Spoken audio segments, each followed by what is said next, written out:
Video games. Most of us play them, and if you're watching this video, then you probably also play video games.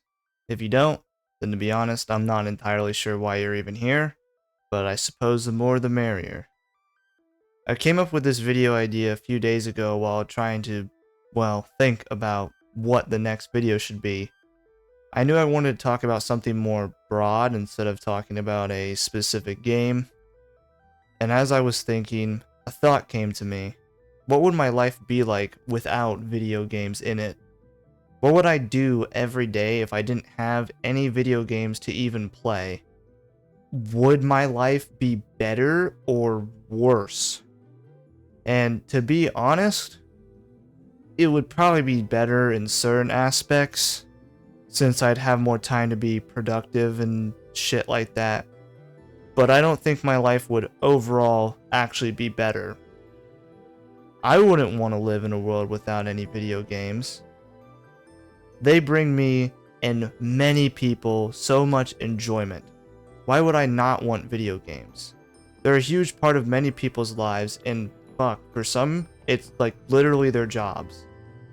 I really think that because they're huge, like the largest media industry in the world huge, they affect so many people. And to me, it's what's so amazing about them.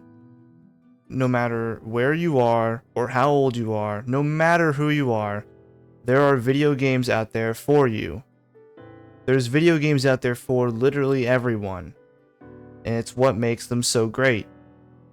For most of my life, I've been playing video games. Whether that be simple games on a tablet like Geometry Dash or some shit like that, or Xbox 360 games, or playing games on my computer. I've been playing video games for a very long time. And even before I was playing them, I was watching people play them. They have been in my life, to at least some extent, for most of it.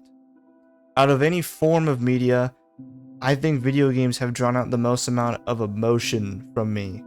Whether that be good emotions like feeling rewarded and happy after beating a boss, or just riding around and enjoying the game. Or bad emotions like anger after getting my ass kicked by Promise Console Radon for the 368,000th fucking time. Or sadness from watching your favorite character die.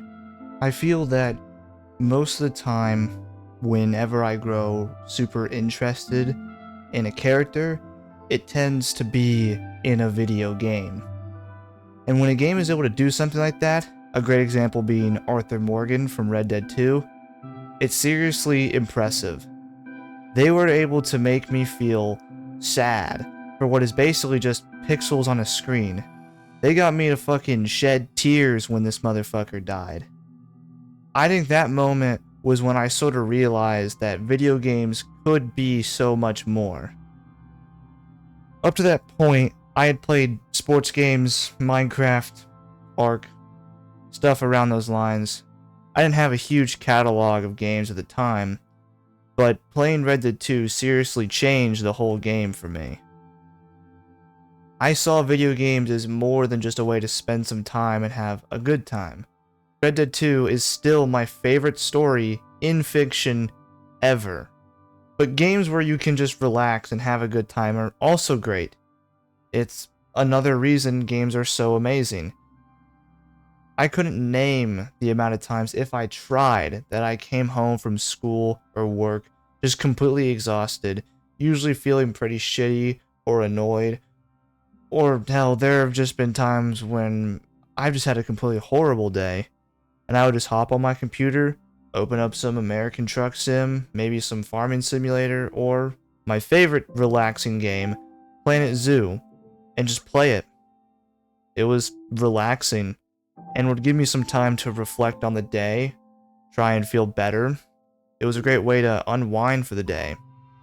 And to this day, Planet Zoo is one of my most played games on Steam. They allow you to access a different world. A world where you don't have to worry. A world where whatever bad things are going on in your own life don't exist. And I really do think it's a great way to help get through troublesome times.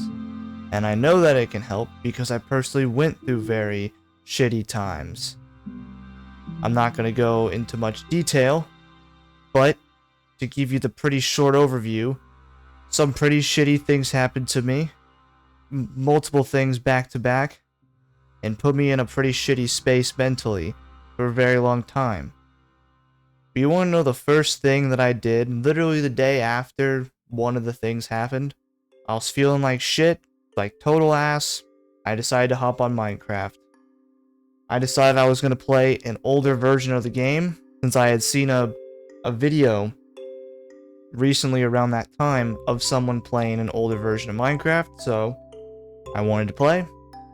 I threw on some music and just fucking played. And I played for hours and hours and hours. Put a fuck ton of time into that world. It was great. And I don't want to say it just completely saved me, completely fixed everything.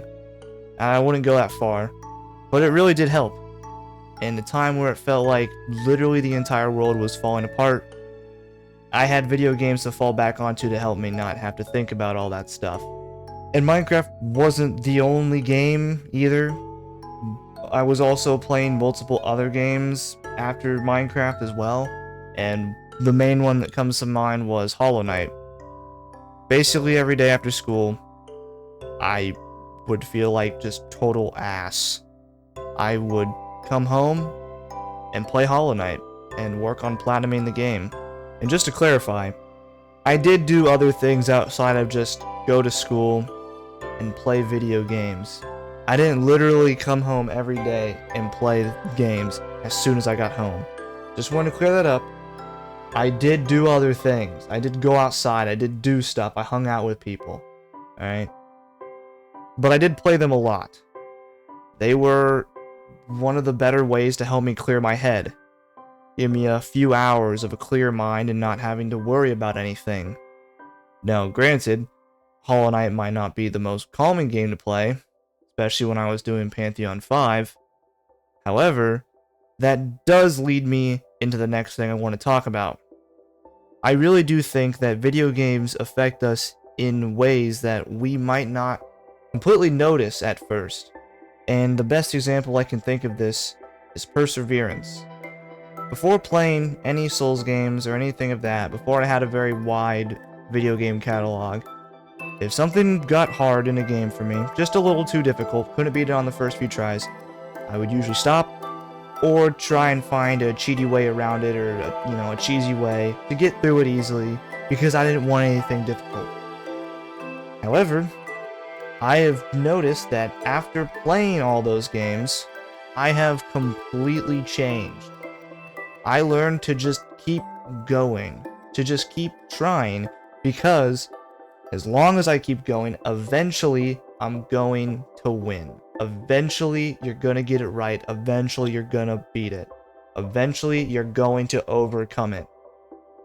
Even when you've been destroyed by the boss 100 million times, you just keep going. You just persevere. Two really good times that I can think about when I just sat back and realized that I was so close to just giving up, but I kept going, and eventually I got it. But before I do get into those examples, I do want to talk about how I was when I very first started playing Elden Ring. I sucked major ass. I think I've said this in a really old video of mine, but I was horrible when I first played Elden Ring the very first ever time. And I just ended up using the most broken weapons and just really over-leveling just to make everything as easy as possible. If a boss took me more than a few tries, I just crumbled and used the broken weapons just to destroy the boss. Now, I want to talk about the two times that I kept going and actually beat it, even after getting my ass kicked. And the first one is Promised Console Radon. This was before any of the patches. I was fighting the raw-ass version of this motherfucker. Days. It took me days to beat him. I knew I wanted to do it myself. No summons, just me. And if you did use summons, it's completely fine. I just wanted to do it myself. Just like I did for the rest of the bosses of the game. and after literal fucking days, I beat him. It was the longest any boss had taken me, but the feeling of accomplishment was seriously insane. It's a feeling that I believe I would have completely missed out on if I had just cheesed the boss. And after beating that boss, I've used that memory as a way to basically convince myself that I can, in fact, beat any boss if I get stuck on one. I use it to help convince myself to keep trying at the boss, because I know that if I just keep going, I'm going to beat it eventually, and that feeling of accomplishment is going to be just fantastic. It's going to be worth all the trouble. And that leads me to the second thing I want to talk about. Pantheon 5. As I said earlier, I was trying to platinum Hollow Knight. And to get the platinum 100%, you have to beat Pantheon 5. And it's easily the hardest thing I've ever done in any game ever. Promised Console Radon took me days to beat. This was weeks. And I even took like a 2 to 3 week break after like 2 straight weeks of failing. But eventually I came back. Because I knew I wanted to beat it, and I knew I could do it. All I had to do was just keep going. Played all the other Souls games up to that point, and they had all taught me that if I just kept going, it's going to happen. And sure enough, I beat it. March 29th, I fucking beat Pantheon 5, and it was completely worth it. The feeling of accomplishment and the fucking sense of just knowing it was all done, and knowing that I didn't give in and that I kept going, there really is no feeling like it. The memories I have of playing those games are some great memories.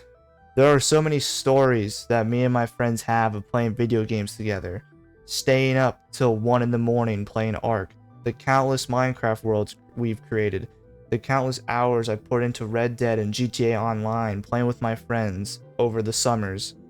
All memories that I will never forget. And I think that right there is the biggest reason why I think video games are amazing. The memories that you create and the time you spend with friends. Like I said, whole summers of mine would be completely different if I didn't have any video games to play. Without them, I would have way less memories and have spent less time with my friends.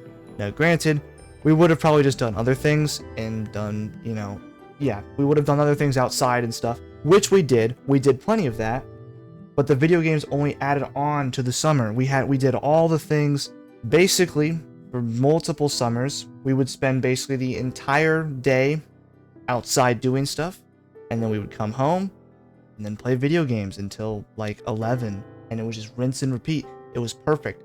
It was just entire days full of great stuff, and again, started the day with being outside, and we finished it off with some great times playing video games. They are irreplaceable memories. I love video games, and it's probably pretty easy to guess that from the videos I've posted previously on the channel, but they truly are an amazing thing to me, and I'm glad they've been a part of most of my life. I do truly hope to continue to have video games in my life for a long time, because I fucking love them. If you made it this far, I would like to say thanks. I know this was a much different video than usual, a much more serious video, so if you have watched the end, thank you very much. I do hope you guys have a great day. I'll see you later.